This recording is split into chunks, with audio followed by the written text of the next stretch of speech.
गलती सबसे होती है।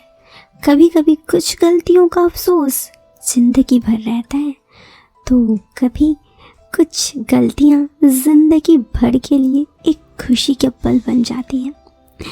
दोस्तों, ऐसी ही एक प्यारी सी कहानी के साथ आज मैं फिर से हाजिर हूँ। तो ज़रा गौर फरमाइएगा कहानी में, और हाँ, आप वीडियो को लास्ट तक देखिएगा तो आपको ये कहानी और भी पसंद आएगी।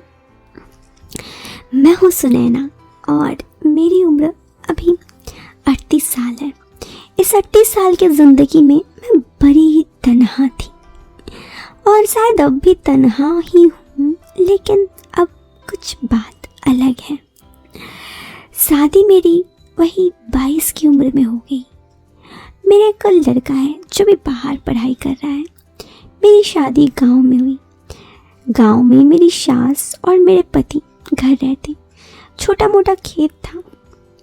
जब मेरी शादी हुई तो मेरे पति गांव के ही पास एक शहर, जो हमारे गांव से आधे एक घंटे के रास्ते में था, वहाँ काम किया करते। रोज़ाना जाते आते जिंदगी बिल्कुल सही चल रही थी।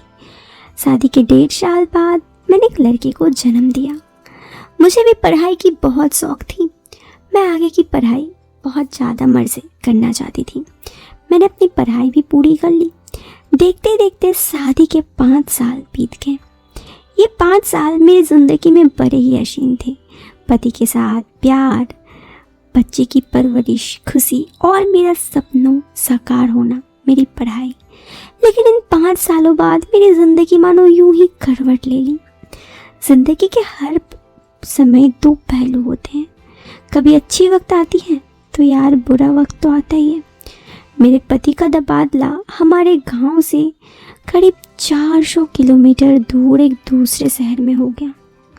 अब उन्हें काम तो छोड़ नहीं सकते, क्योंकि इस काम से ही हमारी रोजी रोटी चलती थी। मैं काफ़ी उदास रहने लगी। मेरे पति ने मुझे कहा, कोई दिक्कत नहीं, मैं तुम्हें ले चलूँगा। लेकिन घर पर रही बूढ़ी सास, मेरा छोटा बच्चा और मेरे यहाँ की पढ़ाई, इतनी सारी दिक्कतें मेरे पति को सब पता था।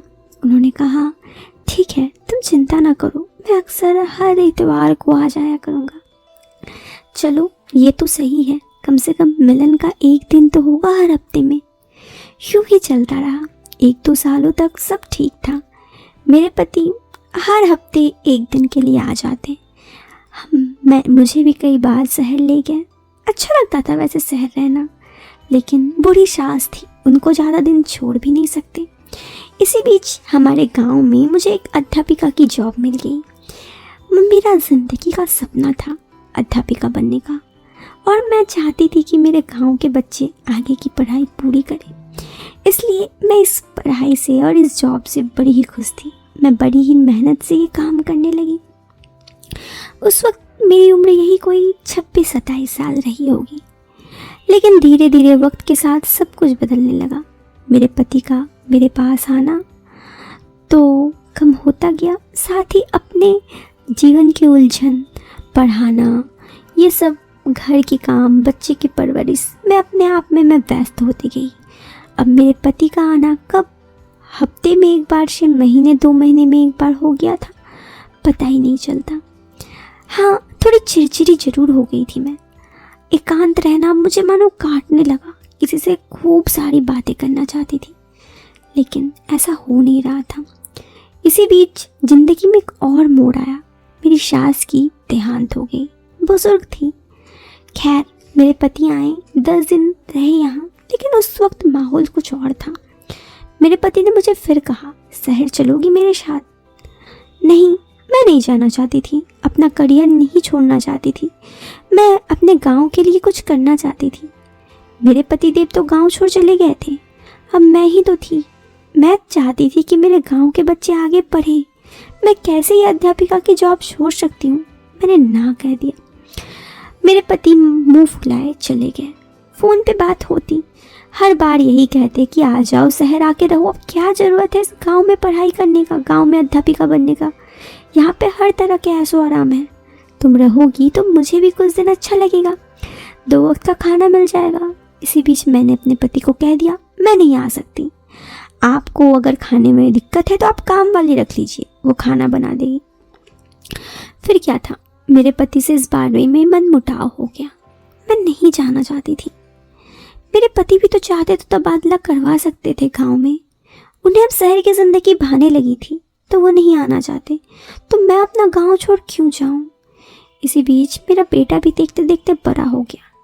वो भी अपनी पढ़ाई के लिए बाहर चला गया। उसके पिता यानी मेरे पति ने कहा उसे मेरे पास भेज दो। अब मैं इस गांव में बिल्कुल अकेली हो गई थी। लेकिन मेरा अध्यापिका बनने का सपना, मैं इसे पूरा अधूरा नहीं छोड़ सकती थी। मैं गांव पे ही रहने लगी। हाँ, कभी कदार मेरे पतिदेव आते, मैं भी उनसे मिल लेती। इसी बीच मैंने सोचा कि एक काम किया जाए, 10 दिन की छुट्टी लेकर चला जाऊं। जब इस बार मैं शहर गई तो काफ़ी कुछ बदल चुका था। मेरे पति का प्यार, वो खुश नहीं थे मेरे आने से। वो काफ़ी अकेलापन महसूस कर रहे थे मेरे होने से। समझ में नहीं आ रहा था, लेकिन हाँ, इतना ज़रूर समझ में आ गया था कि उनके ज़िंदगी में कोई और है और मेरे आने से वो उनसे दूर है। इसीलिए मन व्याकुल था। चलो ठीक है, उनकी ज़िंदगी भी सही है। वहाँ से मैं हंसते खेलते 10 दिन के बाद मैं 5 ही दिन में वापस आ गई। मेरे आने से मेरे पतिदेव काफ़ी खुश थे। मैं अब तन्हा हो गई।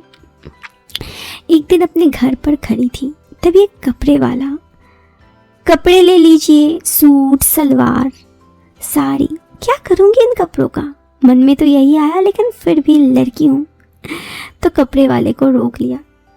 उससे कुछ कपड़े देखने लगी, अच्छे लगे, एक दो अपने लिए तो ले ली। इसी बीच उसने कहा अपने बच्चे के लिए ले लीजिए। मैंने कहा मेरा बेटा बाहर रहता है। तो उसने कहा अपने पति के लिए ले लीजिए। मैंने कहा पति भी बाहर रहते हैं। उन्होंने कहा अच्छा, आप अकेली रहती हैं। मैंने कहा हाँ। उन्होंने कहा मेरी ज़िंदगी का भी हाल कुछ यूं ही है। मैंने कहा वो कैसे।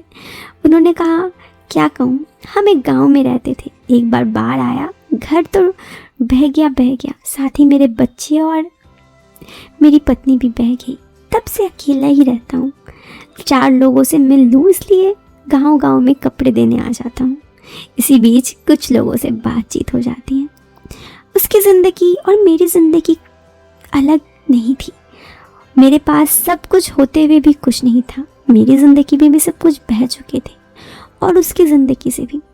इसी तरह अब रोज़ हम दोनों की बातें होने लगी। ये बातों का सिलसिला कब घर के बाहर से घर के अंदर आ गया, पता ही नहीं चला। कब मैं उसकी तरफ इतना झुक गई, कब मेरे अकेलापन को, मेरी तन्हा को दूर करने वाला वो इकलौता साथी बन गया, पता ही नहीं चला।